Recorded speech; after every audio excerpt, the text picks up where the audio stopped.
युरोपको मुटुमा बसेको यो सुन्दर सहर यो हो पोल्यान्डको राजधानी वार्सा। यहाँ समयले इतिहासको अनेकौं पाना पल्टाएको छ।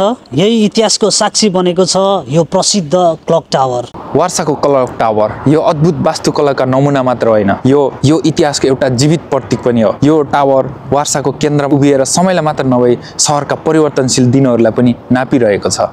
दोस्रो विश्वयुद्धको कालमा वार्साले एकदमै धेरै असहज पीडा भोग्नु परेको थियो। त्यो समय अवधिमा लगभग 85% अफ दि वार्साको भूभाग चाहिँ पूर्ण रूपमा ध्वस्त भएको थियो र पोलिस जनताहरू एकदमै इच्छा शक्ति र मेहनती भएका कारणले सन् 1950 मा ओल्ड टाउन पुनर्निर्माण गर्ने क्रममा यो क्लक टावर तपाईले देखिराख्नु भएको छ। यो क्लक टावरलाई पनि पुनर्निर्माण गरेका थिए। यस क्लक टावरले न कि केवल समय मात्र देखाउँछ, यस क्लक टावरले प्राचीन र आधुनिक विकासलाई सँगालेर राखेको छ।